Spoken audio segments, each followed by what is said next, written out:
welcome to Spirit Switchboard. I'm your host, Carrie Lynn Chilhorn, and you are listening to us live on the United Public Radio Network and the UFO Paranormal Radio Network, 105.3 in the Gulf Coast and 107.7 FM in New Orleans.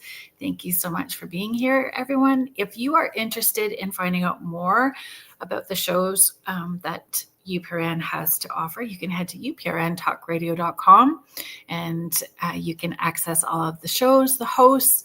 You can access the thousands of archive shows that we have. There is something for everyone. It is not all high strangeness and paranormal. I'm realizing, folks, StreamYard did some rejudging and I did not add our banner, so things are going to look a little different tonight. The camera was not acting, it was acting up as well too. So I'm feeling a little like I need to take a breath. How I feel like we need to start this show. I was very excited. This was so late in coming, and I'm really grateful to tonight's guest for being so patient that it took so long to get her back on the show. It was such a great experience having Asria on. We did a 3-part. Tonight will be the 3rd part series, tapping into our cosmic DNA frequencies. And my mom, my sister, and my niece were so gracious in being part of that, those segments. So I wish that we could have had them all back on to do the part 3, but it's how things are rolling today. It's just how things are rolling today. So I'd like to bring out Asria Beckham. Hi. It's always good to see your face. Oh, thank you for having me back. And this is so exciting to, as you said, build the conclusion of everything we've done so far. So thank you. You're welcome. Sharing time, space, and energy with you is always a pleasure. Thank you. How would you, so just to give people a little bit of a background, do you know what? I see that you have a new web address on there as well too. The Alarian Resonance. I'm so sorry. Maybe we should put that up for you on the ticker banner. Ah, thank you. You're welcome. Can you tell people a little bit about your background? Yeah, sure. Absolutely. So, hi, everyone. Those of you who, don't know me, I was really blessed and sort of having the background in, I think, being sensitive, I think you would call it. So from a very, very early age, from the age of about 5 or 6, seeing the unseen and feeling the unsaid. And so working and knowing sort of energies and spirits at a very, very young age. I then later on, through obviously doing Reiki and dowsing and mediumship and so on and so forth, was introduced to my star family, star beings, through dowsing. So through pendulum work. And through that, I was then bringing back memories of when I was a child and various visitations in my room and things like that. And the journey has just been unfolding over the past few years, especially in the past 5 or 7 years, I think it is now, where I started asking the question around, I could understand sort of like Akashic records and things like that, but how we're then linked to and our past lives in other galaxies, other planets, and other planetary systems.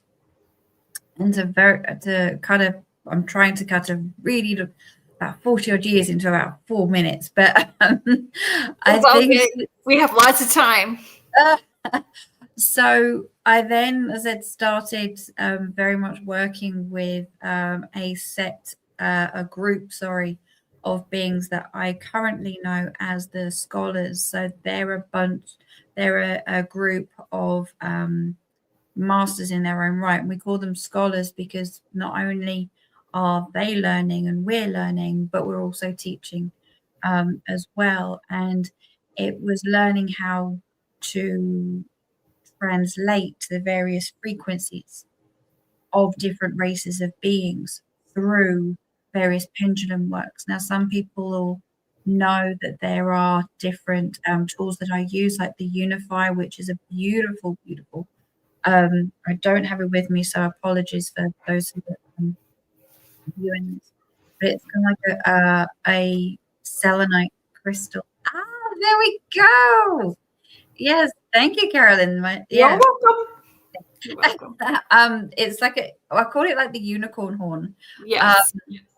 So, and that helps pick up the various frequencies, and that's how I started tuning in to the various frequencies and energies of the different beings with it. And the difference being is within a person's energy field. And that started to answer the questions around what makes us up. Where do we come from?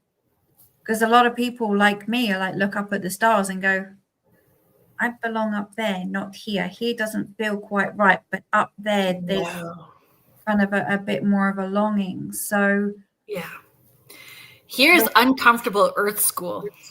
Yes, it is very much Earth School. There is a lot to learn down here, in the journey that I've been on more over the past 7 years, and this work has been unfolding month on month around what frequency of being are we holding in our own energy field, and what can we then identify those different frequencies of beings, and then how does that link to our star lineage? How does that link to the other planetary systems we're in? But most importantly, which I think we'll come on to a bit later on, is how can we use that while we're on Earth School? How can we tune into that? How can we bring our awareness to that? And what does that actually mean for me? Exactly. How can I start using it? How can I start integrating this kind of multidimensional architecture that makes us up? Let's say hello to folks that are in the chat. Oh, thank you so much, everybody, for popping in and saying hello. Contessa is saying hello, Carrie Lynn and Asria. Everyone in the chat, thank you so much for being here. Oh, I'm glad Jody's excited about the topic today. So are we.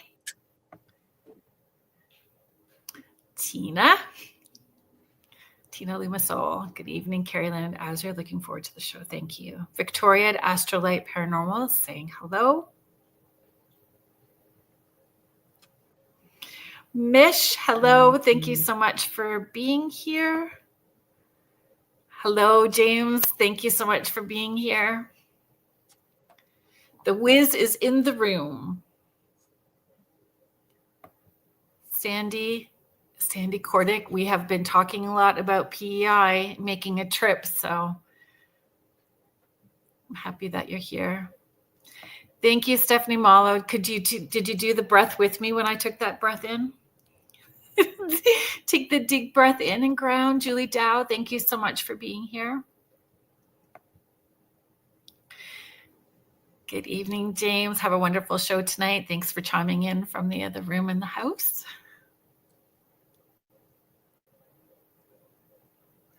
Terry Hankra, thank you so much. Hello, hello, hello. Happy Friday. Denise Smits, yes, welcome back, Asria. It's always a pleasure having Asria on the show. Mish is sharing, I made a unicorn horn organite and have it in water, 3 to 4 year old moon water, still not moldy, glass jar too. That's amazing. Hi, Trisha. Thank you so much for being here. Jennifer Lynn, hello, my friend.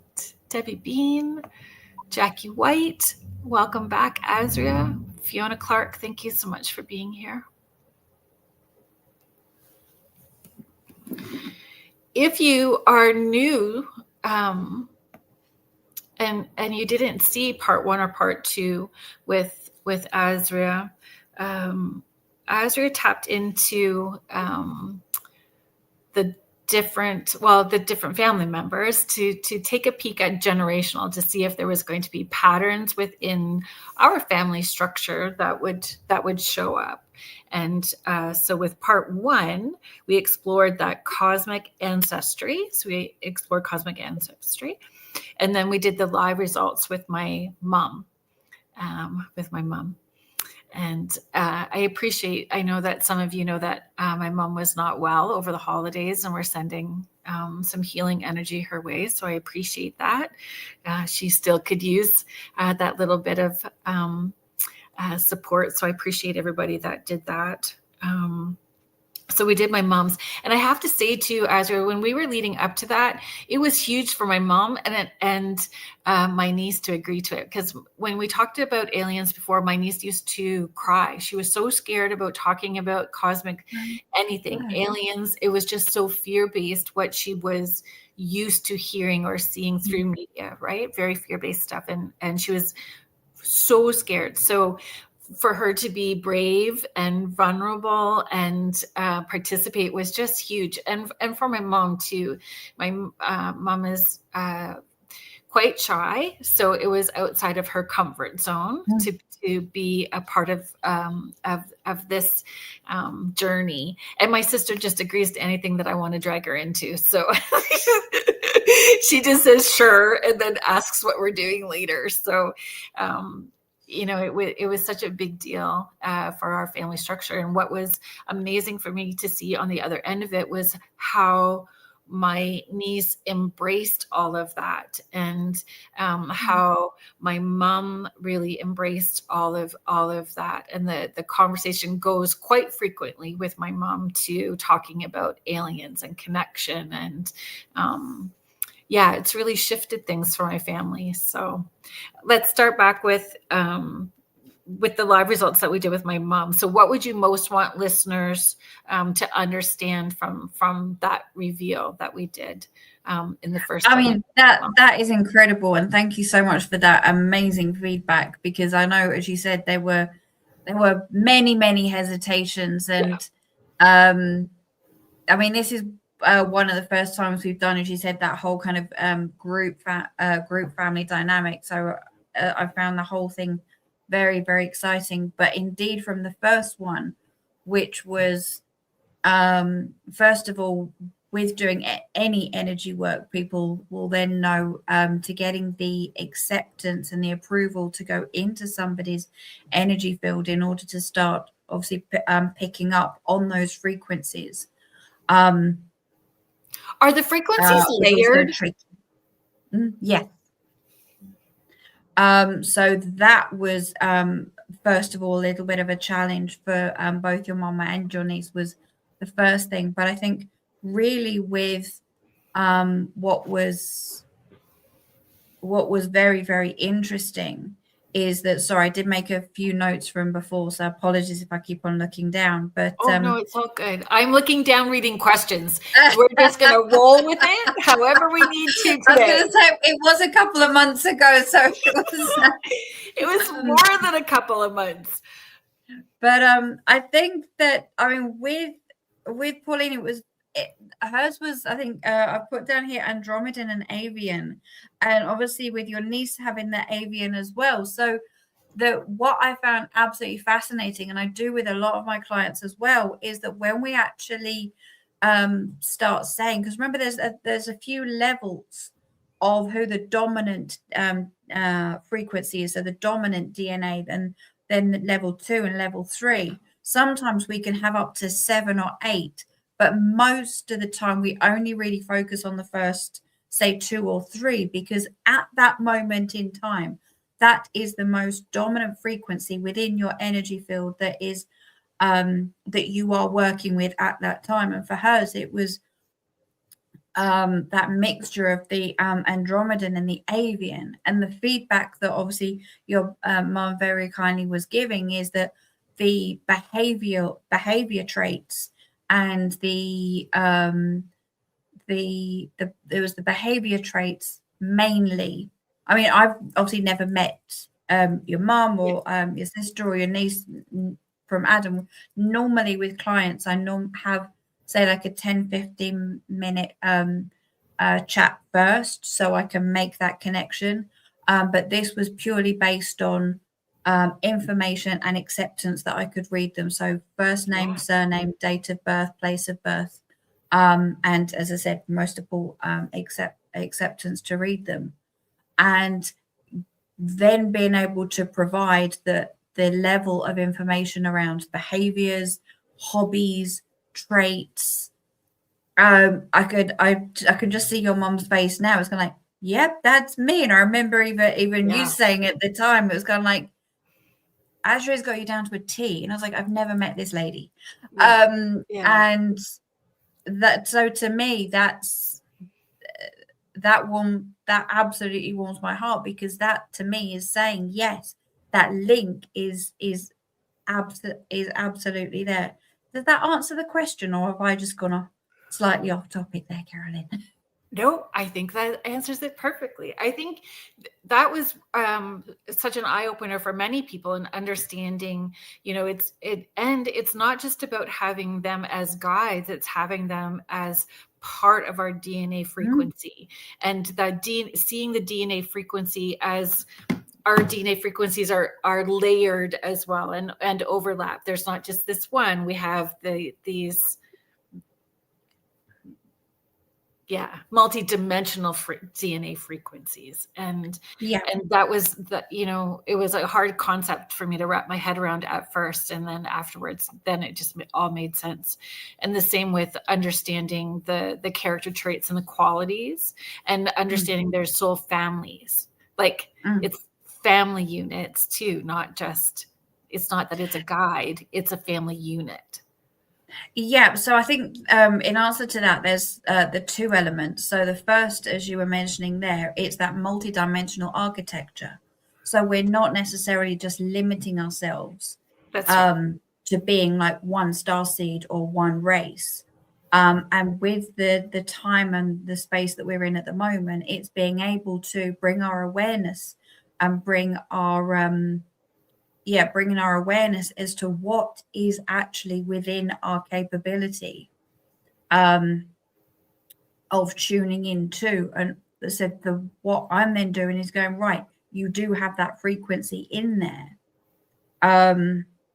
to actually start utilizing and tuning into a little bit more. Because I think I remember mentioning a story with a client who I had before, when you were mentioning there around the family unit. So moving across to that is we've gone from identifying the frequency of that race of being, and we know that there's races within races of beings. And now I'm not going to go down that rabbit hole, we'll just keep it at a higher level. But one of the things that we do within the session now, if we were to go down this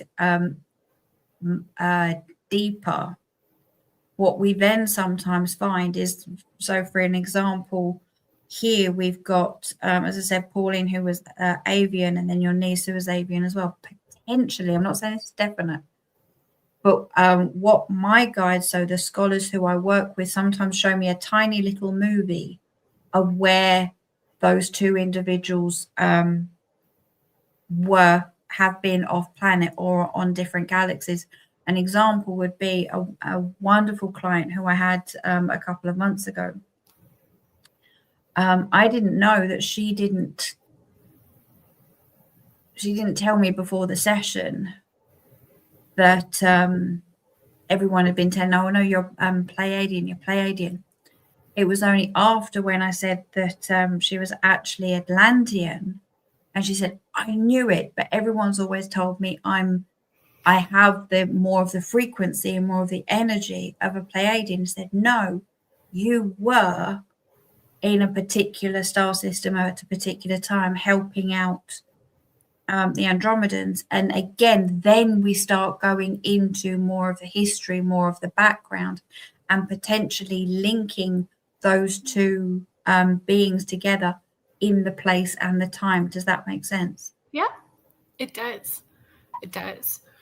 What I found interesting leading up to, I think it was part 2. It was part 2 when we talked about mine and my sister's, correct? Yes. Prior to that, and it's just the way that it all worked out, I had a Life Between Lives session with Marilyn Kaufman, and who has been a guest on the show a number of times. And during that experience with Marilyn, I had a cosmic guide step in and move me. It was a wild session, that Life Between Lives. And where that guide was showing me where I had come from came up in the information that you found, which was crazy. It was so crazy to have had that session with Marilyn, and then you tap into it without knowing that I had that session. That was, I think that was really special. And I believe that was around the felines, if I remember rightly. Yeah. Lumerians. Lumerians, I beg your pardon.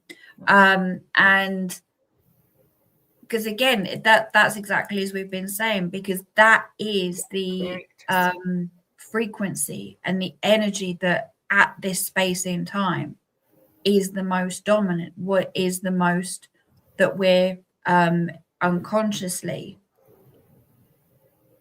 utilizing and tuning into. Because obviously when we do come to this planet, we kind of like get this off switch. I think even like Dolores Cannon said, most of like her clients were like, before they come here, going, I'm going to remember. And then as soon as we pop out, we go, yeah, don't remember. We spend but luckily with the new generation, they are remembering a lot more, which is good. Michelle, I think you would love it. Michelle Plummer is saying, I'd love to try this with Asria. I bet it will bring some clarity. It really does. We just had, the beginning parts to what you do. You go much deeper and more in depth and more layered. We were did that introductory kind of part to introduce people to it and to see what would show up in generations. Yes, Mish, the machine from Men in Black is real. That click flash, you will not remember. It was swamp gas. Yes, very interesting. You use these terms, Asria. Star Lineage Transmissions, Multidimensional Guidance and Healing. All of those are terms that you use. So when we're looking at the part 1 and part 2, how does that all come together, like in real time? Yeah, absolutely. So if I've understood that correctly, so with the transmissions, and I think this is a really key point, so thank you, is that it is all around the language. So a lot of people do channelings, a lot of people say they get downloads, some people say it's like intuitive, they just know something intuitively. In my experience, it's all the same thing. The way that I see it within the work that I do with energy and my star beings is I call it transmissions. And the reason I call it transmissions is because I see myself as a radio. Sounds really bizarre, and it's tuning into those different frequencies. And over the past 5, 6, 7, 8 years, I've learned by working with different people the different frequencies of different races. Yeah. So, like in the old style where you used to turn the knob on the front of the radio and you go, right, that's radio 1, that's radio 2, that's radio 3. I'm going, that's Lemurian, that's Lyran, that's Atlantean, that's I also get a feeling within my body as well. I think it was Lyrans, now that we're saying that. It was Lyrans with me, not Lemurians. You were right the first time. It was me that was incorrect. And I Yeah, understand what yeah. you're saying, because when I'm working, angels have a certain frequency. My loved ones in spirit have a different frequency. When the multidimensional guides, so the off-worlders, they have a different frequency. Fairies have a different frequencies. Mermaids, working with all those different beings have different frequencies. And I feel the more that you learn about tapping into frequency, you drop the label. You just know because of the frequency that you're tapping into, and you get less stressed about trying to name it. Yeah. You just know what it is. 100%. Yeah, 100%. And then what then happens is that, so as you said, in real time, so it would be either sitting with someone anywhere, as the clients are international. And then once you get that acceptance, then I spend time and tune in to that field and then see what are the frequencies that I'm picking up on. And said, then it's really a triangulated approach, because to me, just getting a frequency, I was like, nah, need to try a bit harder. So it's a three-pronged approach. To me, it's one of my team will stand forward. So depending on who the race is, because the scholars are made up of, I think it's about 30 plus of them now. As I said, through the years, the group has been getting bigger. I will get a reaction in my body of some description. Lyran to me, well, feline is very strong. For example, reptilian would be I go cold. And then the third one will be if I'm using the unifier, that will move. Or now I'm not using that particular tool as much now because I've sort of grown in knowledge and confidence, as you were just saying there, Carolyn. You know. And so I love that for you. When that information comes through, it's then going, well, what else? Again, how the work is now progressing is kind of like, what else does this person maybe need to know? How can they? Because again, this goes back to you. I'm the radio, I'm the messenger to say these are potentially the frequencies within you. Now it's the integration of if that aligns with you, if that feels right for you. Because I've had clients before going, their dominant one, they'll go, maybe, but the second one, they go, yeah, that feels right. And then like a month or so later, I'll get a phone call going, Asria, you said. I love those sort of emails and phone calls. I know I shouldn't, but I do. Because it feels like a holy cow moment for us too. Like, what the heck? Wow. Like we have those moments too.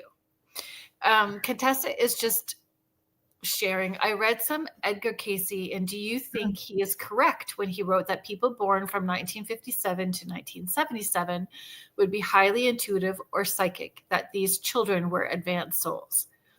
I say yes. I also say yes, because we did have, and I can't remember who originally noted it, that obviously you get the different waves, they call it, as I'm being told. You get the different waves of people. So like, for example, it really started in like 1940s, and then again it carried on because it's building up on those frequencies every wave. I think there was like the crystal children and then the violet and so on and so forth, that started from probably before the 1940s, but my knowledge kind of just goes back to then. And that's why the children coming in now are I think they're called something like the hybrid something. I can't really remember, because as we're saying, they are way more, their knowledge isn't necessarily getting switched off. So I absolutely agree with yourself there, Contessa, and Edgar Casey. What is one place that you feel people may misinterpret during these kind of conversations? Do you think that well, when I'm sharing the information, sorry. Yeah, how to keep it grounded, like how to keep that information grounded for them, and what maybe people will misinterpret through this these kind I of think conversations? that's a really great question. I think it goes back to what you were saying earlier around labels. Because this isn't labeling you. This isn't just saying, well, you are this, you are that. I do not have the right to tell you who or what you are. Right. And this isn't going to say, right, this is a fix, or because we are, as I said, multidimensional beings. And it's not I'm not limiting you, and you're not just one race. Right. I mean, yes, okay, we do have kind of like when people align to being a particular star seed, 100%. Your soul may have been born in that particular galaxy or planetary system, but actually we have gone through many different lifetimes and places, and we hold all that information in our DNA, and it's that is giving off these frequencies. That is what I'm picking up on, because our DNA is kind of like a database. And what we're learning, and what we're learning even more and more, and science is picking up on this as well. And I know you had a really, really wonderful lady on a couple of months back, and I'm really sorry I can't remember her name, who was fascinating, because I said it's science and spirituality that's really starting to come together, which is so incredibly fascinating. But it's around us now bringing our awareness to on what we actually hold in us, and how we're tuning into it, and how we're using it, and how we can pull on those energies, pull on those abilities, pull on those powers, pull on that knowledge. At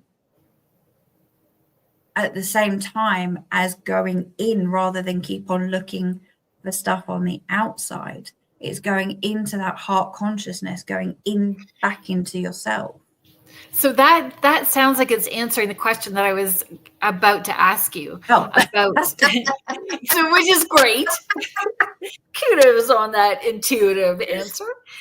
About a single most actionable takeaway, from that the listeners can take from or apply immediately from that part 1 and part 2, right? Like part 1 and part 2 that we did, like an actionable takeaway without necessarily having to have a DNA reading. Like, what can people tap into to understand? Or, I mean, we all think that you should book an appointment with Asria and tap into it that way and get your DNA reading. But is there something they can do prior to that to lean into it on their own? Oh, 110%. I think that's a really great question, because at the end of the day, as I was saying before, I mean, this just gives you a little bit of a roadmap as to the energies that are there. But that's not to say you can't start discovering what they are yourself. So I love that question. Yeah. Because it's all about our own work. So it's, and I'm going to keep it higher level, because otherwise I'll go down a rabbit hole and we'll be here for 5 hours. But we've got one more. Heart consciousness. It's really starting to regulate that nervous system. So it's starting to settle everything down. So when you do start getting those intuitive messages, when you do start tuning into those different vibrations and frequencies, you know what's right for you. And because it's quiet in the mind. I'm not saying you have to go and do mindfulness retreats or anything like that, because again, it's different for everybody. But the main takeaway, I think, from as you said, part 1 and part 2 is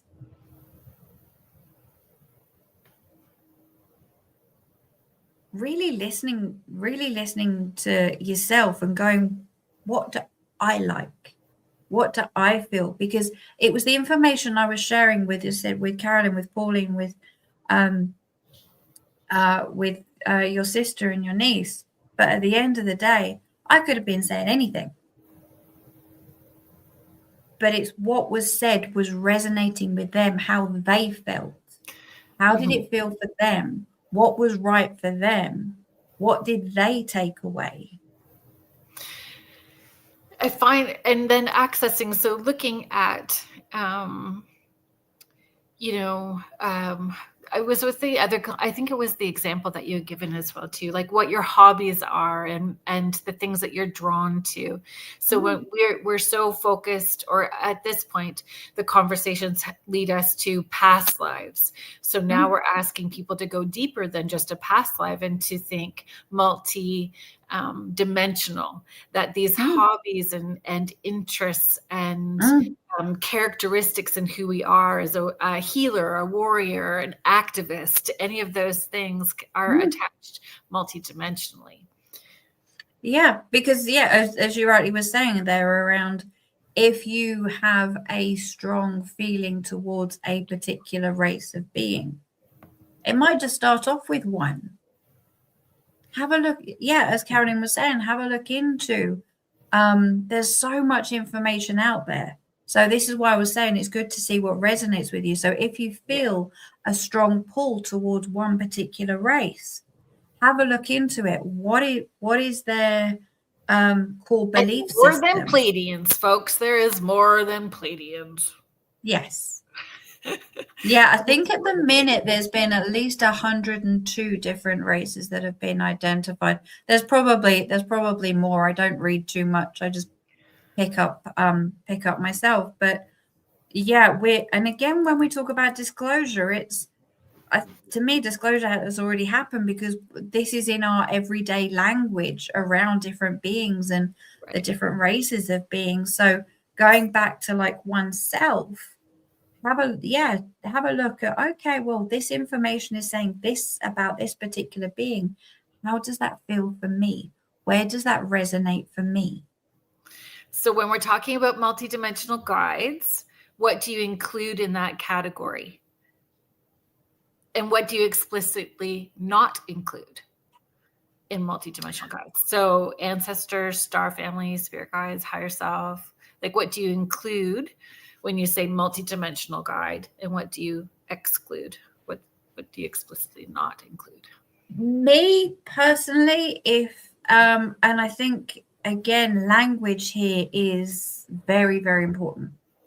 But me personally, if you were talking about multidimensional guides, it will be those different race of beings.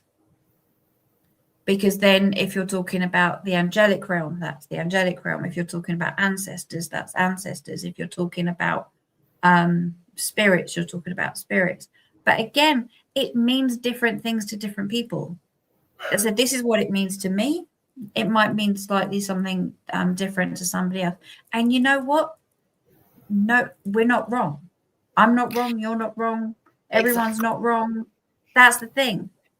Yeah. It's what does that mean for you? So I really love that question, because I was having a conversation with somebody a couple of weeks ago, and we were both technically talking about the same thing, but we were both calling something completely different names. Yeah, I find that happens a lot. So if we talk about how do you define star origins and soul contracts in a way that doesn't bypass personal responsibility? Oh, good question. So sorry, say that one again. Yep. How do you define star origins and soul contracts in a way that doesn't bypass personal responsibility? Like we still have responsibility and accountability, but how do you define it? So the first one will be the one, as you said, where we lived in different galaxies, different soul systems. And then the other one would be very much the case of what we agreed to when we come down here. I mean, there are various different soul contracts as well.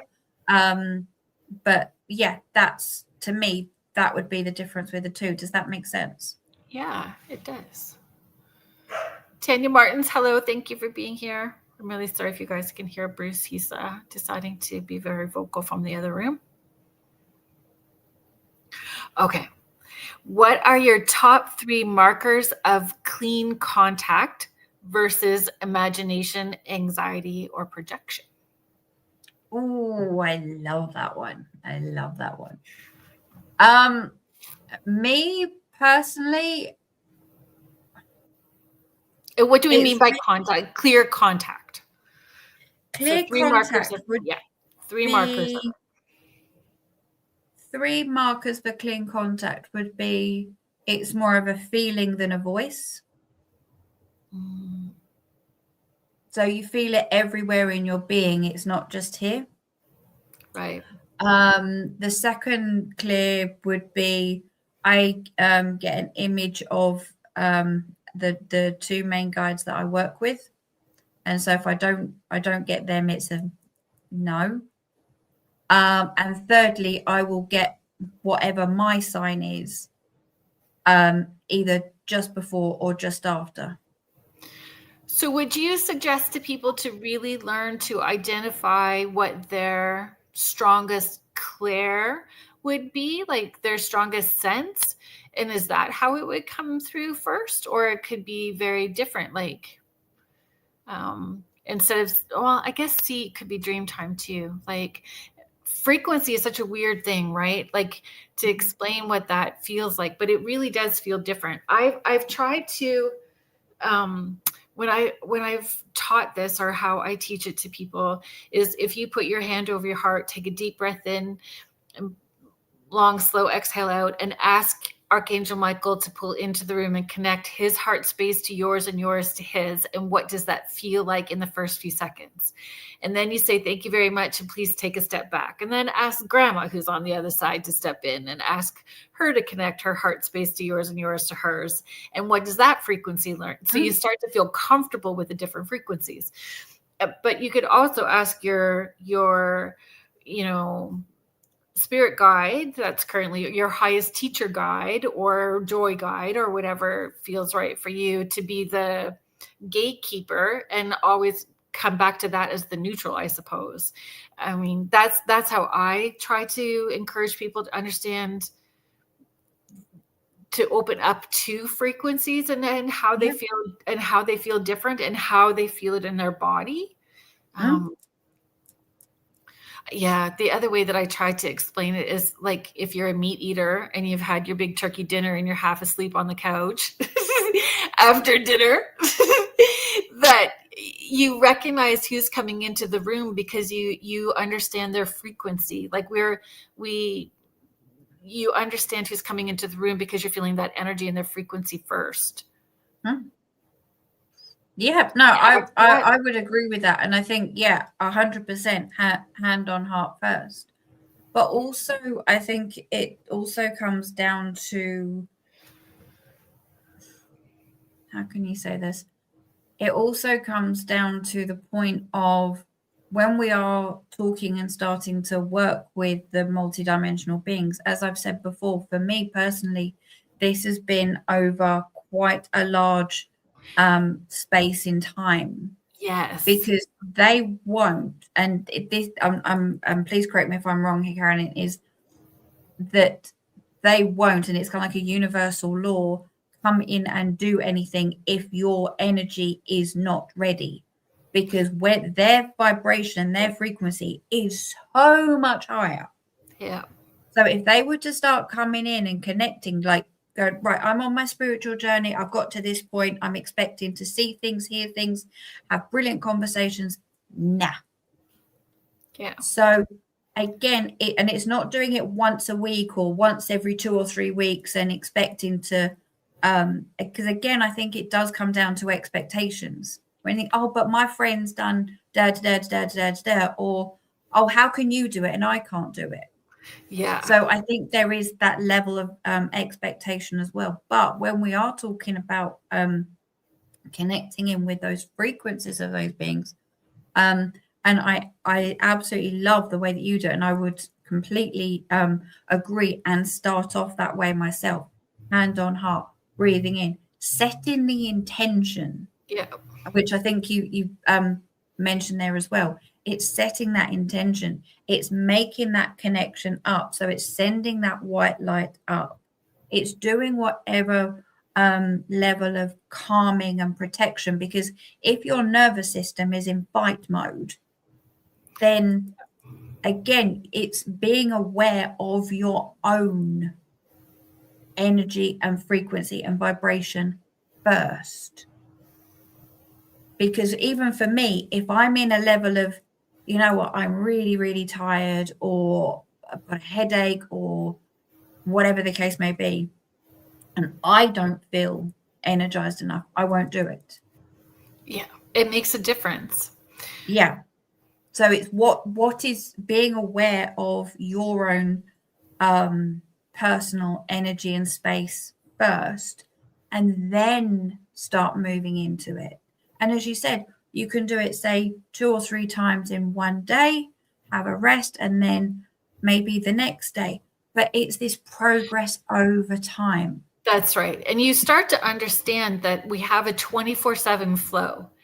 It is just like that radio, 100%. we're turning it on and up, or we're turning it down and off. That is constantly there. It's just, you know, whether we're open or closed. I always say, I'm opening up now. I'm open for business. Come on in. Take a breath. Whoop, here we go. Let's roll. And we're leaning into the conversation, or the conversation's unfolding exactly how I was hoping, because we're going to move into a question about discernment next as well too. Thank you, James, for reminding me about this station ID. I appreciate you, Wiz, when you do that for me. Heidi Gould, thank you so much for stopping in and saying hello. I'm very sorry to hear that you're not feeling well today, and if you're open to it, you know, if you give us permission, or give me permission, we'll send you some healing energy your way if you're open to that. And we'll do the station ID really quickly too. So if you are just joining us now, thank you so much for being here. You are listening to Spirit Switchboard, and I'm your host, Carrie Lynn Shellhorn. You are listening to us live on the United Public Radio Network and the UFO Paranormal Radio Network, 105.3 in the Gulf Coast, 107.7 FM in beautiful New Orleans. I'd like to thank Joe Montaldo, our station owner, our network owner, and Michelle DeRoche, our network manager, for all of the work and things that they do for us to make things run smooth and lovely. If you would like to find out more about our network and our hosts and shows, you can go to uparantalkradio.com. Can find out more about the host shows, all the new shows that are coming up. There is something for everyone. It's not all high strangeness and paranormal. You can also access the thousands of archives of past shows as well too. Today's guest is returning fan favorite, Asria Beckham, and we are talking about cosmic DNA lineages and our multidimensional guides. Thanks for coming back, Asria. So what we had chatted about prior to our little bit of a break there, you had been on the show. We did 2-part series. Tonight is part 3. We tapped into the DNA frequencies for my mom, my sister, my niece, and myself, just to see what patterns and discoveries would be made in having a family structure being open, and how that those qualities and lineages what patterns would unfold. And I found it fascinating. And we did find some patterns within the family structure. So that was exciting to be able to find that. Yeah, I think with the patterns, just to covering that off really, is that as you said, it's all about that collective contract as well. And obviously we have come down to this planet mainly to anchor in those frequencies as well. So again, when we could do a whole big thing around what is a family, and as you said, those contracts as well. But with your wonderful selves, there were those similarities in beings, especially around the Lyrans was very prominent across. So again, there may have been definitely past connections there, but again, we would then need to go into that work a lot deeper. But it's just what the takeaway from those sessions were as well, which was absolutely incredible. So thank you. Oh, it was great. and like I said, it was life-changing for my niece, because her fear of talking about anything alien, just having stuff show up on a social media feed would literally scare her into tears. Like, and that she agreed and she did all of this was amazing, and it did help her view it from a different lens and be able to accept and integrate the information that you had to share. So it was really brilliant. I wanted to step into discernment. So what are your non-negotiable discernment checks before you treat guidance as actionable? So instead of taking the information, like what filters do you use? Timing, consistency, how your body responds to the guidance that you're receiving. So that's a really good question.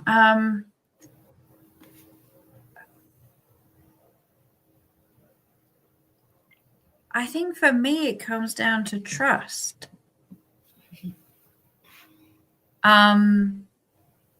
Because when I do fully go into a session, there is a level, there is the transmission, but a lot of it will be coming actually through more as a bit of more of a channel.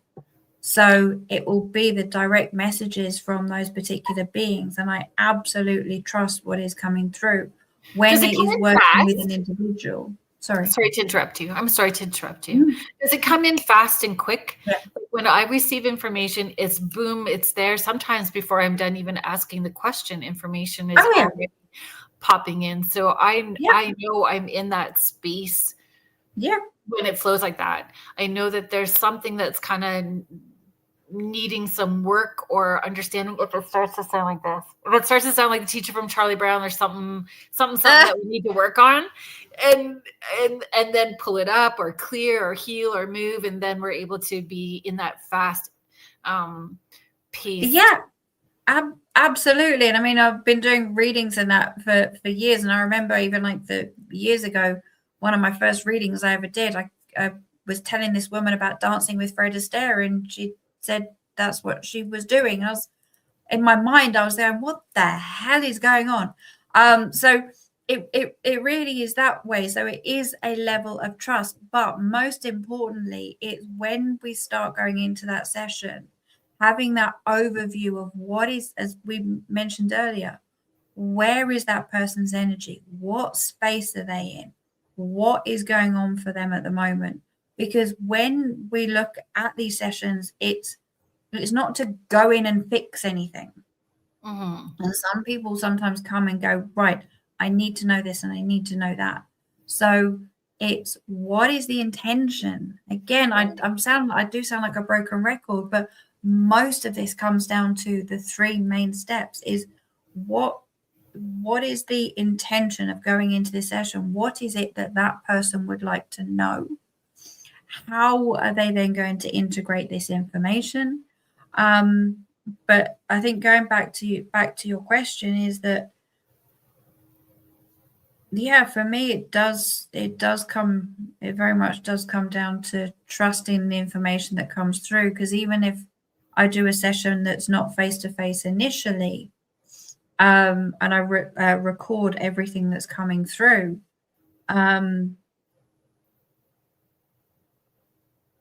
like I was saying earlier with the film set, that wasn't necessarily in the one-to-one session. That was the work I was doing before to then pass the information on. Similarly, like we done on part 1 and part 2, is there was the information that came through, and then we came on screen and shared it in that way. And it's just really understanding the level of understanding that person may have around energies, spirituality, the beings, the connections.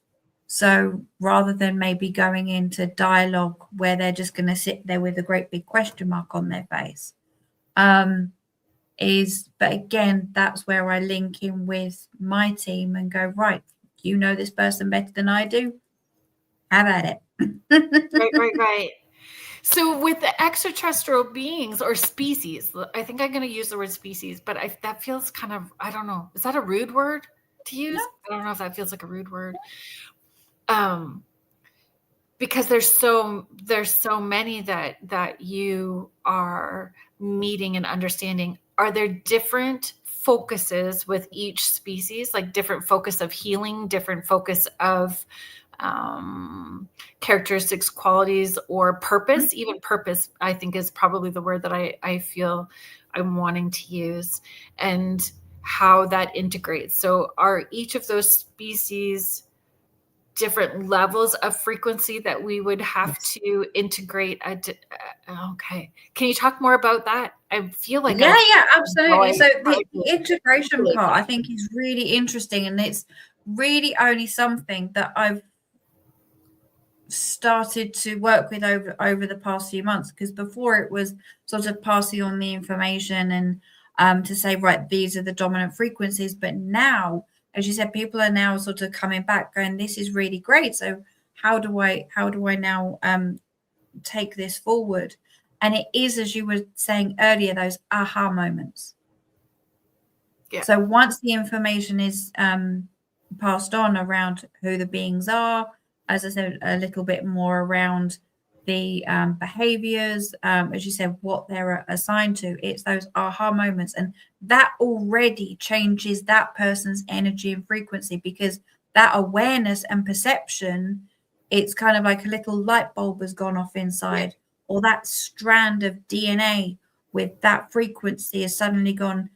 I hate using the word activated because it was never switched off. Yeah. But you're more aware of it. Yeah. Agreed. And then from there, it's from those aha moments, I usually ask, well, how did that feel? Getting that information, it's a slight rhetorical question. If the person wants to share, they can. But it's kind of like, how did that feel within you? And then from there, it's kind of like, okay, well, there might be the case of, I think for an example, with the felines, there is a level of the divine feminine there. So it might be that they're linking in with that energy a little bit more. It could be the case of maybe with the Andromedans, that there is a different level of knowledge that they're linking into. So with the integration, I mean, again, there's so many different ways in which we can take this, because again, I'm trying in a way to not limit. It's not limiting yourself to say there is only like a certain pattern per, as you said, per race. Yeah. Because for each of us, it's quite individual. Do you find people, are there times where people give their power away and you have to redirect them back into their sovereignty, like where they are, when they get into this space, that they I'm not phrasing this right. You know, I feel like I'm going to step into a big pile of poo right now. Step into a big pile. You know, like sometimes people get so love and lighty that they're so airy fairy, they're not grounded in who they are here. So this is about incorporating, not becoming. Do you know what I mean? You know what I'm saying? Yeah. How do you redirect someone who may be kind of fallen off the edge into that space? How do you help ground them into incorporating that without going too far off the deep end? And we've all been there. Yeah, all been there, 100%. And I think, as you said, it is kind of very much, and I might be stepping in a big pile of poop here, but do it together. It is the case of it's the whole love and light brigade. Nothing can touch me. I'm fine. I've done all my inner work. I'm untouchable, kind of. and that's fine if that is your belief and that is where you are, absolutely fine. But I agree with your question to the point of, as you said, bringing that back down to earth. And how do you then go about your everyday life while still integrating? So it's almost as though you want to keep the connection but keep your foot on the floor at the same time. Mm-hmm.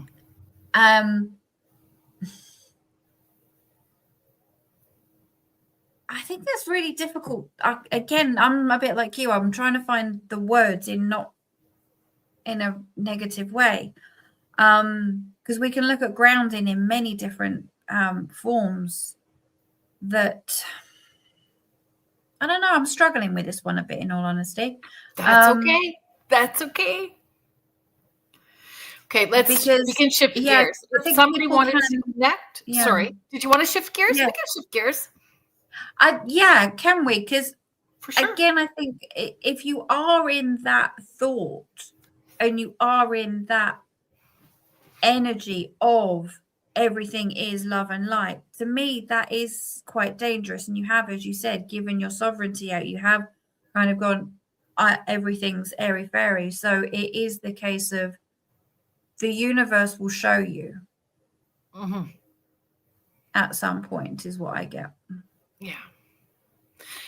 And when we're talking about giving your power away, I have a very clear line when I have clients that, I don't want them coming repeatedly to ask their loved ones on the other side to tell them what to do. We still are the ones that are here having to have accountability for the choices that we make. Our thoughts, words, deeds, and actions matter. And so when we're looking at it multidimensionally with cosmic multidimensional guides or off-worlders or aliens, however you are wanting to whichever term resonates for you, that you are still the one that is here having this experience and have responsibilities, obligations, and accountability. So not giving our power away that way. So I think trust is part of it as well too, trusting the path and the healthy boundaries. We still need healthy boundaries, right? Because they won't know. I don't know. You work with the cosmic guides way more than I do, or multidimensional beings way more than I do. So I know that I've had guides come in that presented in a way that appeared uncomfortable, where I would catch my breath. So I'd catch my breath and then immediately that connection shuts down, right? If we're not in that relaxed space. So here's me going, can you please come in tall, dark, handsome, and smell like cookies? And then we're good to go. That's nice. Please, that's not working for me. Because if we don't tell them that it's not working, they think it's working and they keep doing it. So we won't do the work unless we're relaxed enough. So, how does that work with off-world beings and cosmic guides? Because do you see where I'm going with that?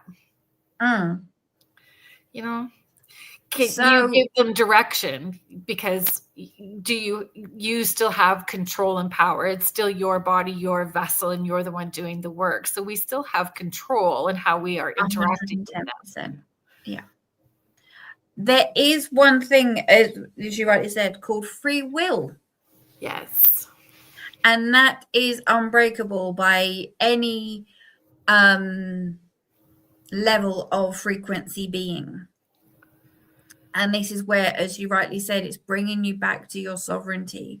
I mean, I've had or known people within the spiritual community where, and again, this might be a slightly different rabbit hole, but I'll continue with it anyway, is that, I mean, I've experienced both sides, like you were saying, the really low D words, the demonic side, to the most amazing high frequency beings, though from one to the other.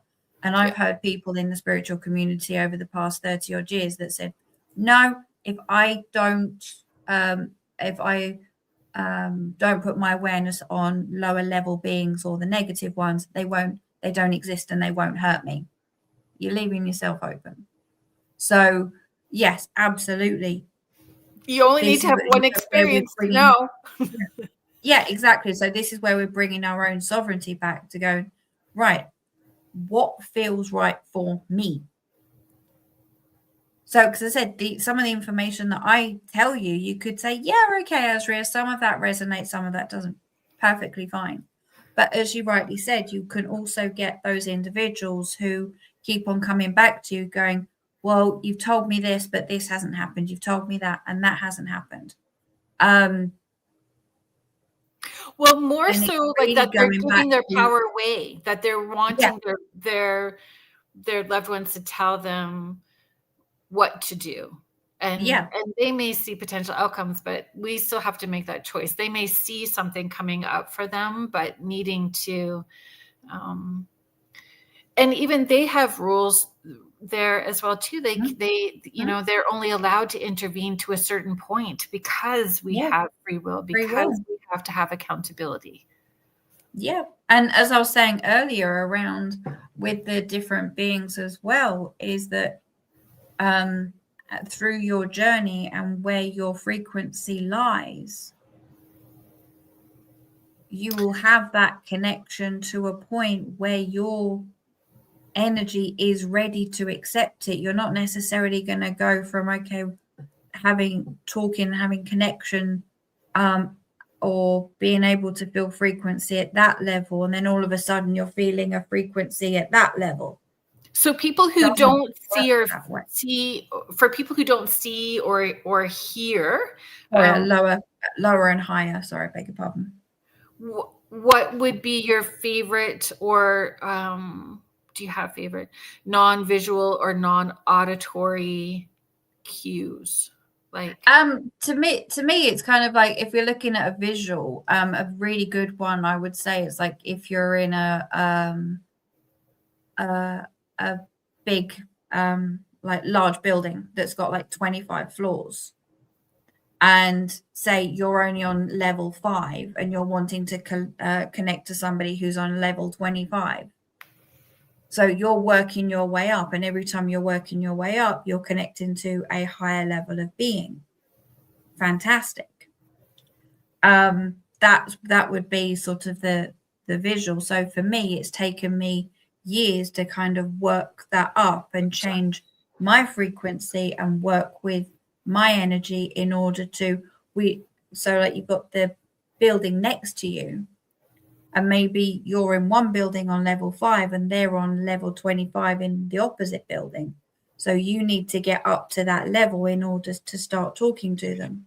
So for that's really how it works. For folks that are listening, or folks that are in the chat who don't have that, are not tapped into those clairs as maybe their strongest clairs, can they ask, so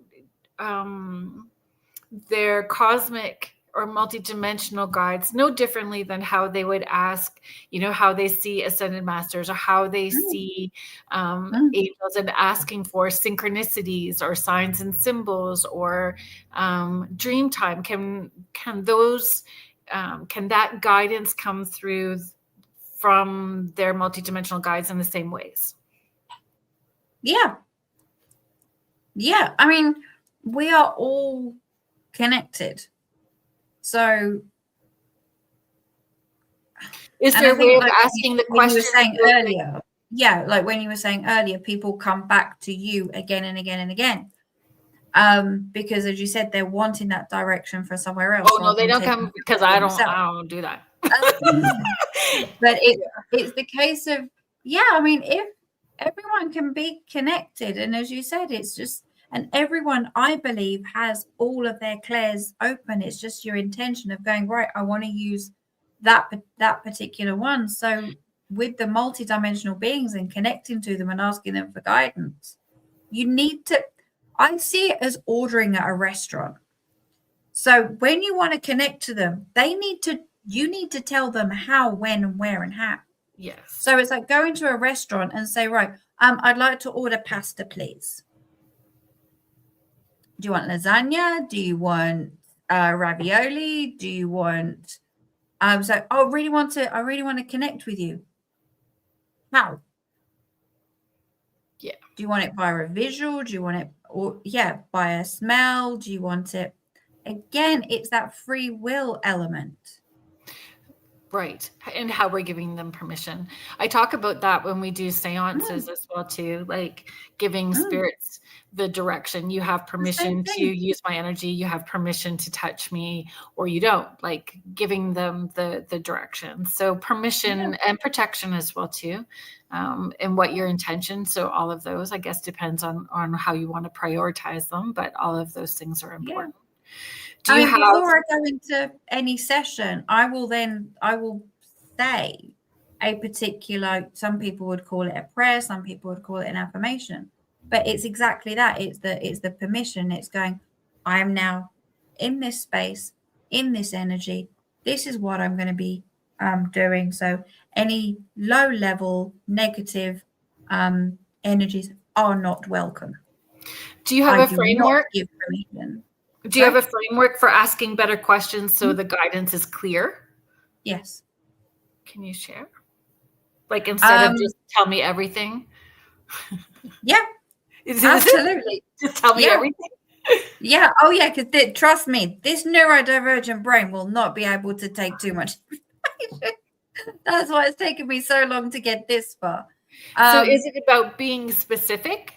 Like, So can you talk about that? Like asking how to ask better questions so the guidance is clear, because people get that a lot, or people comment about that a lot too. I'm getting high pitched ringing sound in my ear all the time, but I don't understand what the message is, or I'm receiving this, but I don't understand what the message is.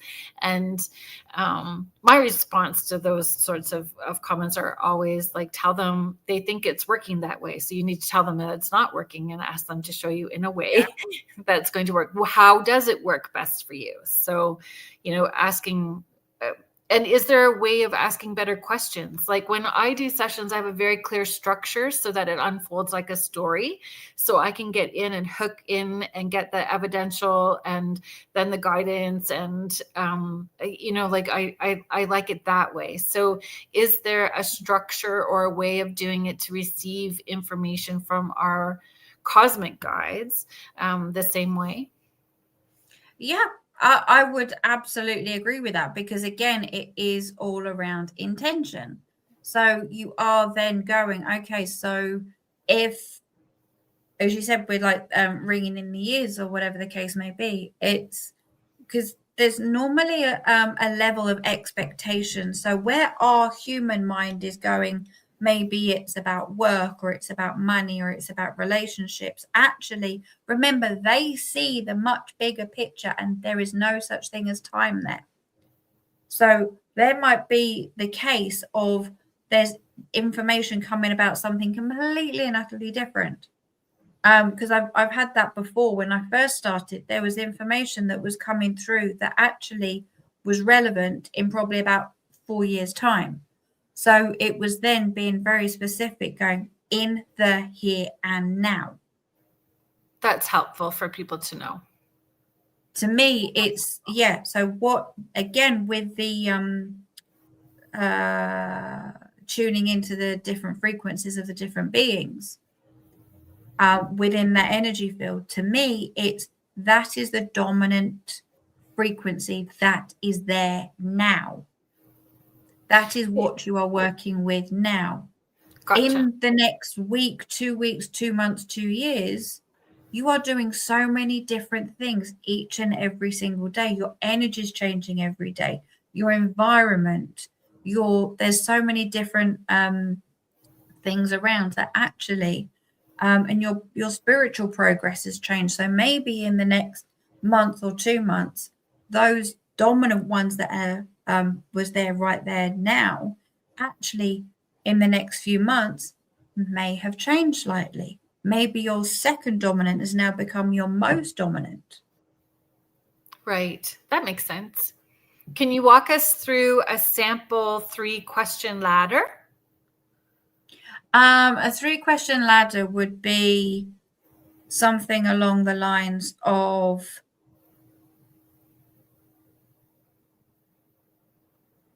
So it would first be the actual frequency itself. Then it would be what is it that the person needs to know?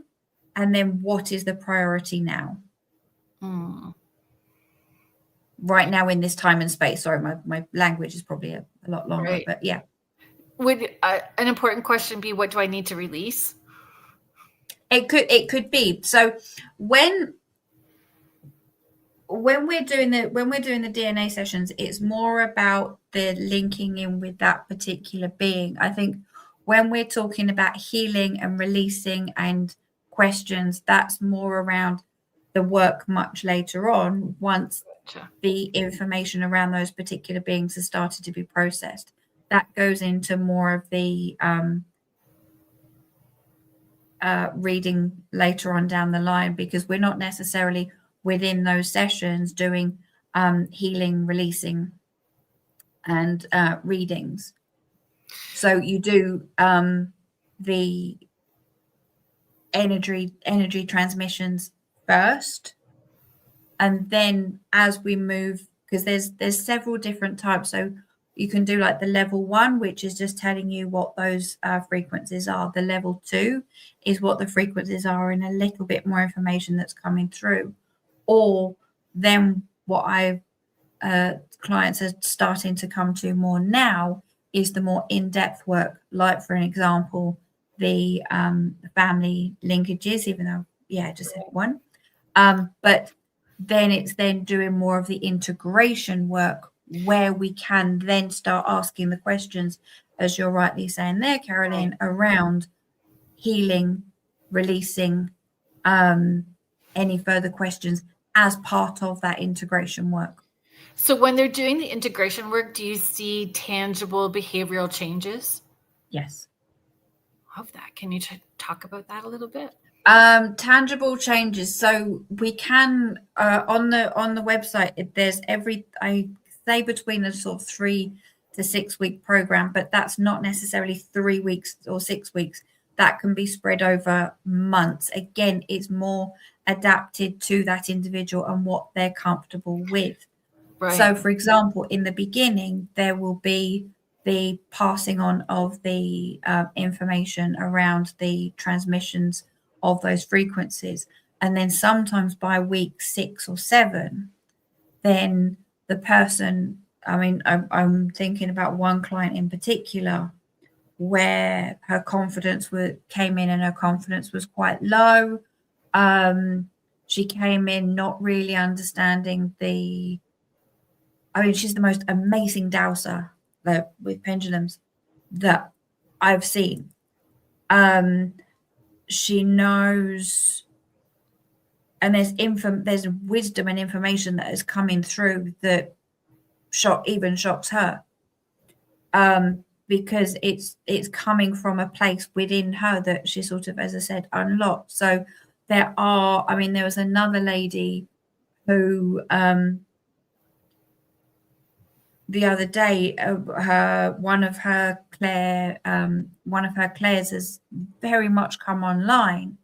I think it was clairaudience, but because there was little dots in that she was seeing, everyone was going, no, it's not seeing, it's more hearing.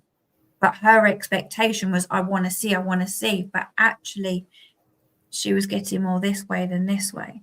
So again, I could go into so many different stories, but at the end of the day, it's more about your personal journey. I'm just there as a little bit of as the teacher in the middle, making you aware of what is there and what is possible, right? As well as you said later on in the session, doing the healing and releasings. It's about intention as well too, right? Like if it's health concerns, relationships, or boundaries, like all the same things that you focus on with other guides, you could focus on with them as well too, on that multidimensional space, right? Yeah. Can you talk about strengthening our connection to our guides without escalating fear? Like, I'm just thinking back to my niece Maya, right? Like, so how we can open up without, for me, I know that it's just stuck in my head, and I know that it comes from media. But if you say reptilian, immediately my hackles go up. Yeah, no. Like it just, and I know that it's my Chihuahua brain. I know that it is from media and fear farming as well too. So I understand all of that. And like everything else, there's good eggs and bad eggs. So, how can you, or what suggestions do you have in, recommendations do you have for strengthening that connection without escalating fear? Well, one of the things I very much got through was with her was more the connection with the birds, with the avians, but in itself,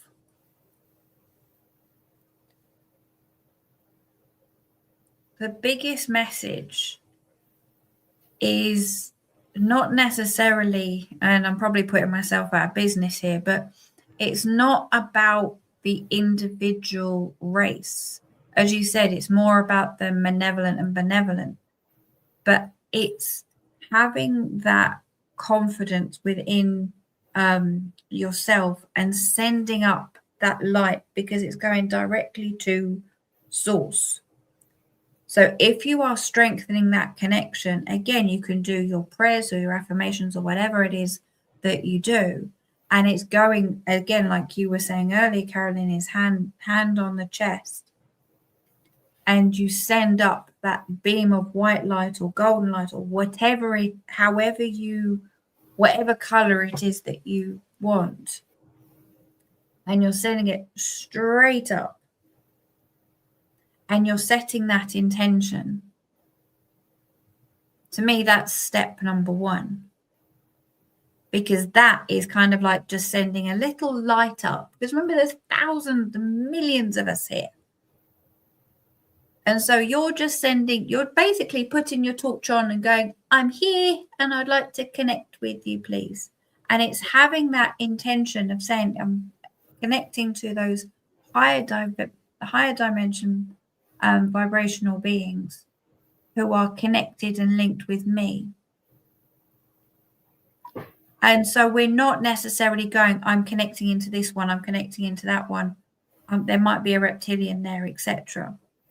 So, and I think that is, to me, quite the most comforting way of doing it. If people are just sort of starting, but it's the lady, Maya in particular, I think with that, it's the looking into the birds as well. So I know obviously it's winter where you guys are at the moment, but as the weather starts getting better, is sitting outside. So if you do feel, and if any of the listeners maybe, again, this is all a maybe, you don't have to do anything, but have that connection with the avians.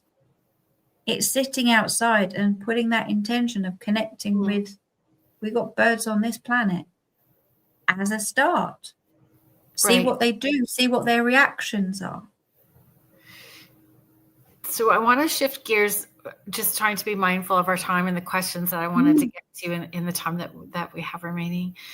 A lot of people are very focused on generational healing. So many people also come in as the pattern breakers within their family structure. So they're the ones that are, okay, buck stops here. We're not going to continue this pattern within our family structure anymore. So what does that so it's kind of a two-part question. So healing the line, what does that, in your work, what does that look like? Or, what changes do you see, or how does that work for you? Like if you're healing generational patterns, are there generational frequencies or patterns that happen with our cosmic DNA frequencies as well too? Like where healing needs to happen that way?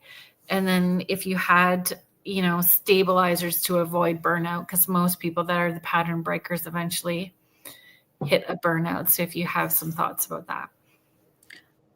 Absolutely. So I think with the pattern breakers, that one of the biggest things is, and as you said, because you do get tired, is it is okay to rest. And I found that one of the biggest things, because when you do, there are changes that are being made, there's upgrades that are happening, there is so much going on when you do rest.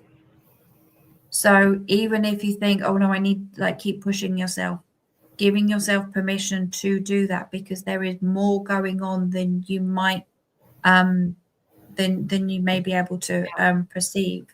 There's value in resting. Yeah.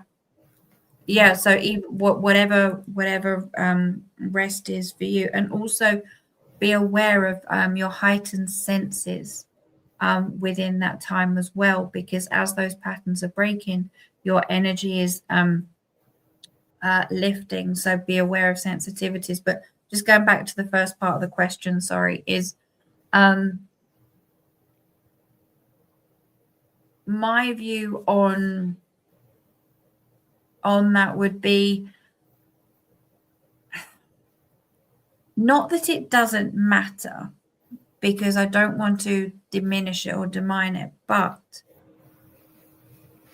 time is, a human concept. They don't necessarily see time. So everything that has gone before, you are the breaker. It's not what's happened before. Does that make sense? So you are basically starting afresh. So if you keep on looking back that way, you're not going to be going that way, as the old thing says. So where you'll keep on looking back, sorry for the listeners, you're not necessarily going to be going forwards. Right. So it is all about, and this might seem very simplistic, and I'm meaning for it to be, because I know within myself, I spent so much time keep on going back over various different things within this lifetime and one or two others. And yes, there might be things that do need to be healed. There might be things that blockages and things like that. I'm not completely and utterly dismissing it. Not at all. There is certainly a time and space, but from integrating this work and having those connections with those beings, and having looking more of that multidimensional architecture, and looking into those quantum codings within that DNA,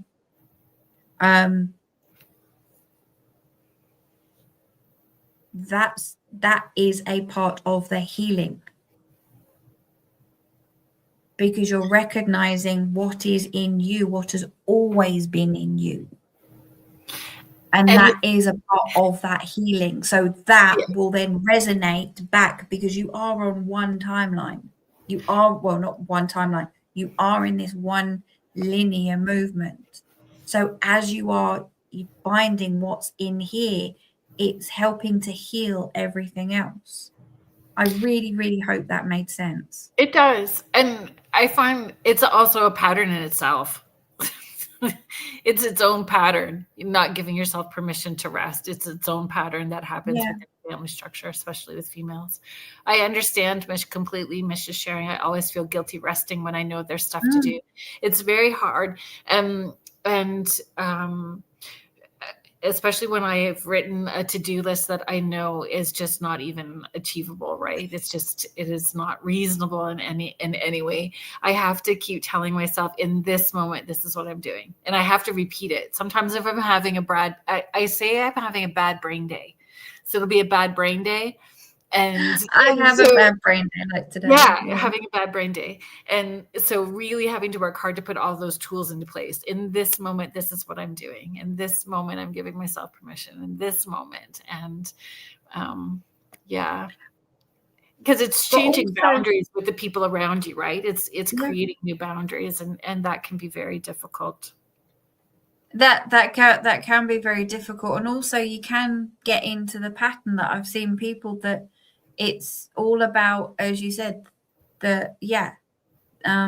looking back at the past, and they get into this kind of like healing pattern, of always needing and always wanting to heal. But one of the things that I do when I get into those brain days is I have a to-do list and a to-da list. That's ta-da, this is what I'm actually doing, and to do, it'll happen one day. Funny. That's funny. That's so funny.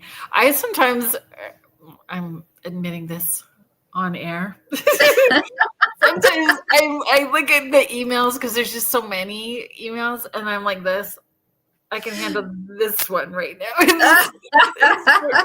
We're just gonna like kind of look at it right now. Put a sticker over the number of emails. Yeah. Ta-da! Right, Mish? Ta-da! Yeah, I love it. Yeah, the to-do list and then the to-da list. The ta-da! I am actually doing this today. Yeah.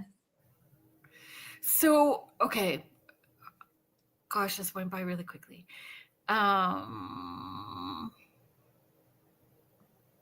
Because we can do too much of it, right? Sleep deprivation, constant divination, people hang on to their expectations when they're looking for signs. So like there's lots of things that we do that we create our own boundaries and blocks, right? Okay, this was the question I wanted to ask you. After a big connection, because I know that I get psychic hangovers if I'm not careful too, right? So after a powerful connection experience, what, would people expect for like that next 24-hour period? What would it look like? Or what would you suggest if you've had that kind of powerful connection? Or what is it like for you? Let's do that. Rest. And you journal? Are you thirsty? No. I need food. It always comes down to food for me. Food. Yep, always food. Definitely has to be a cup of tea and a biscuit. Always cup of tea and a biscuit. And a sugary cup of tea as well, definitely. Really? But if you have had that frequency, sorry, Asria, I know that I'm interrupting you. I'm really sorry. So like, I know when I've been tapping in, so it's an intense day where I've had intense sessions, but my frequency is way up here. So I actually get when I'm coming down, I get, the cold shivers really, really badly. I get really, really and my breath is cold. Like the air could be warm, but my breath is literally cold. And then I need to have something to eat because I get lightheaded and I'm kind of starving. So then I have something to eat and it pulls me down really quickly. I'm grounded. And then I'm just really tired. Then I just want to have no pants on and just be sitting on the couch as chill as possible. Just that's where I'm at. So like when, and again, it's very different where you get spiritual people who feel that they're more spiritual than you because whatever, right? And trusting what it is for you. So, figuring it out. What for you, do you have that process of coming down, and what does that look like, and what do you need to recharge, refuel, and allow your spirit to be okay? Yeah, but I also think it's the preparation as well. So like for me, before I don't really eat. So even if I'm not directly going into a session, but there's going to be some a lot of energy work happening, I will find that I don't really eat before. So again, afterwards, it's quite sugary stuff. Really? But also I'm greasy. Yeah. I'm fried foods. I need something. But then, I think with me, it's having like a blanket.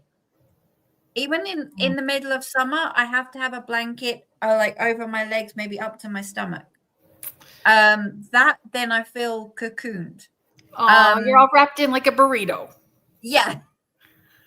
So even if I'm on screen, and again, probably telling everyone, I literally have a blanket wrapped around my legs and probably about 2 pairs of socks on. I think that's okay to share. Sometimes when I'm doing clients or during the show, I have a bucket of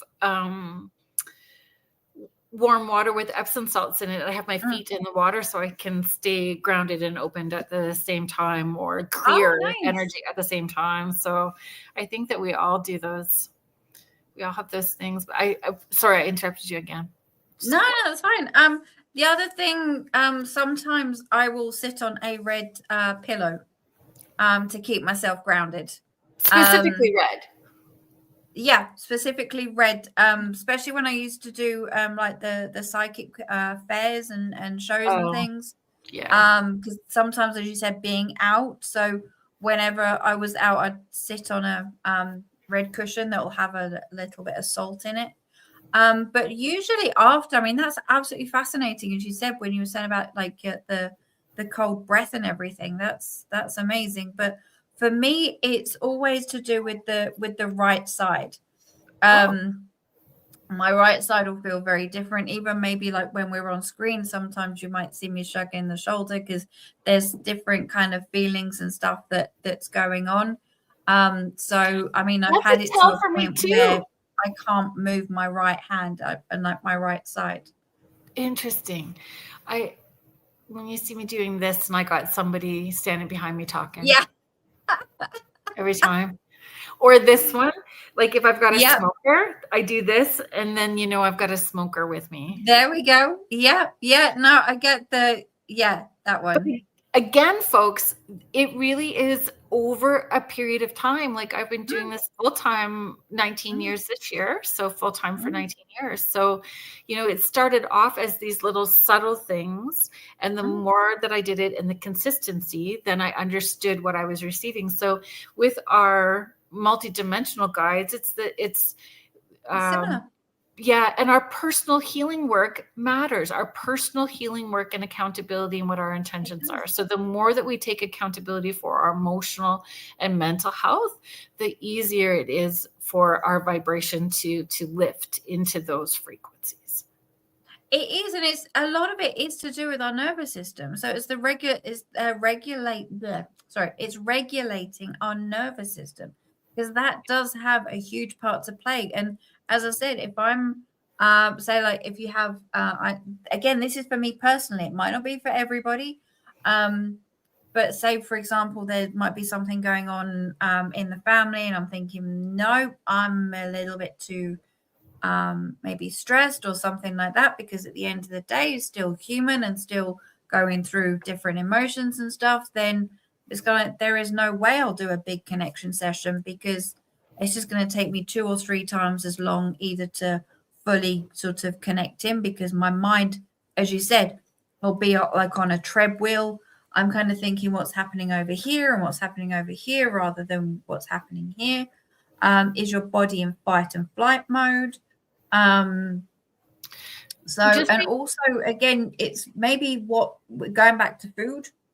To me, I wouldn't call myself a vegan or a vegetarian, but like ever since I was 5 years old, I found it really, really difficult to eat meat. Yeah, I mean, as Sunday dinners, we used to sit down as a family, and I would like be pushing my meat all the way over the plate, and hopefully no one would notice that I hadn't eaten it. And then I was made to sit down and eat the meat, and I hated it.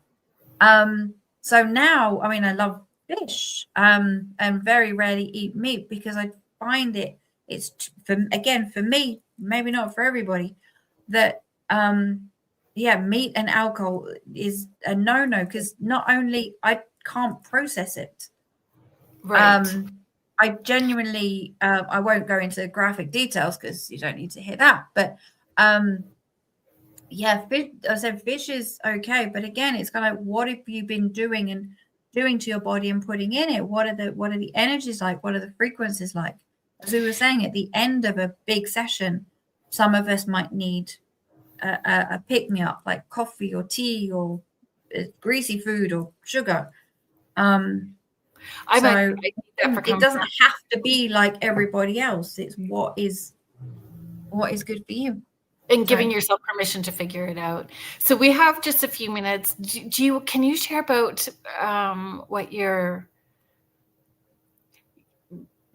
you've been up to lately? Yeah.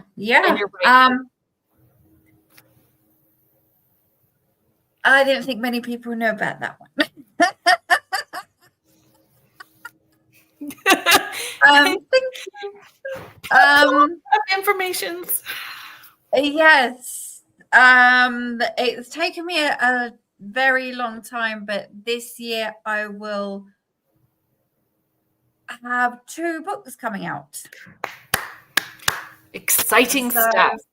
It is very exciting stuff. And the first time I've probably said it out loud for a while. So, and I'm so happy that it was on here and with you. So thank you. So it needs another visit on the show to discuss and chat once it's available. Thank you. So the first one I hope is going to be in the next month or 2. It's getting there. I said being ADHD and dyslexic is certainly been a challenge because I don't read and I've had to read my own stuff. So right. That has certainly been a challenge. But it's all around energy and discernment and a bit about my journey. And then the next one will be what we've been talking about here. Will be more around the fractal antennas and the alien DNA and star lineages and the different beings. And that one's taken a little bit longer because there is just so much to put in. Will it be a guidebook from A to Z of different species for us to lean into? Not necessarily. If I flip it open, I can go, this is who I want to try tapping into this week. There are beings in there, and the information that I've picked up and learned over the years. I wouldn't necessarily say an A to Z because, as I said, there are new beings coming through all the time, and I know with a few of my clients, the odd new one will pop in, and that's when you really need to learn to trust what you're getting. Yeah. So there might be a couple of new to me and maybe new to everyone else. I don't know, but there'll definitely be some of those in there. But again, more around my journey, how I got there, and the background to it, the link with the DNA, the science, the spirituality, and the frequency, and most importantly, how you can start doing this yourself. And that's what's taking the time, but it will be out. So yes, I look forward to coming back on 2026. So, yes, it is there. I put it out there now. It definitely has to happen. So yes, I always say if I thank them for it, then it's already on its way. I just am thanking them ahead of time.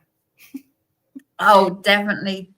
I mean, the information that's come through is just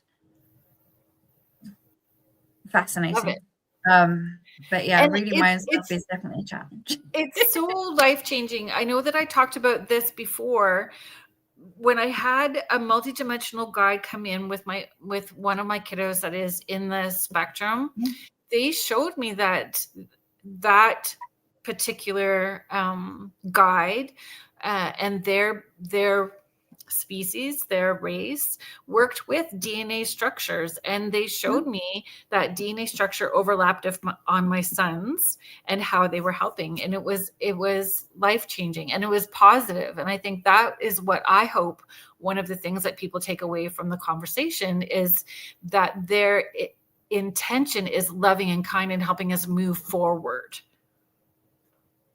Because it is being, and I think we said it right in the beginning, it's being in that heart consciousness. Yeah. Because that's where this planet is heading towards. That is the awakening. That is the disclosure. That is where all of most of the beings, and I will say most now, is in that heart consciousness, because we've been under various rulings in that for so long. That's why we keep on saying, and as you were saying, it's hand on the heart. It's going back in, and the more of us that do it, it builds up that higher frequency, that higher vibration on this planet. And it's not always, as I said, looking for that external validation, because you will trust. That's right. Thank you so much for being on the show. I appreciate you so much. And I appreciate you sharing your time, energy, and space, and pretty soon your words and wisdom in book form. You are a rock star. So Next week, folks, Rebecca F. Pittman is coming on next week. So Rebecca has been on the show a number of times. She is a brilliant author. I love reading her books. I am a book person, and she's going to be coming on talking about her book about the Enfield haunting. So if you do watch any of the Conjuring series, so the Conjuring, the Enfield haunting was the last one that was just it. So she wrote a very in-depth book about the Enfield haunting, and we're going to be talking about that next Friday on Spirit Switchboard. So thank you everybody that was in the chat and participating, hanging out with us. I appreciate all of you so very much. And thank you to Joe Montaldo and Michelle DeRoche. Thank you to the United Public Radio Network and the UFO Paranormal Radio Network, 105.3, and the Gulf Coast, 107.7 FM in beautiful New Orleans. I hope that everybody has a great week. Thank you everybody for being patient with Beyond or Beneath the Hollow Moon.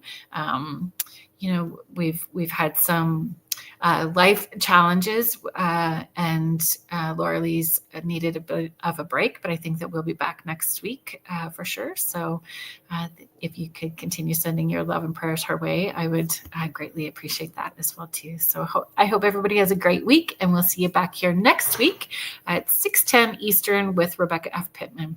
Have a good week, everybody. Bye. Thank you. Bye.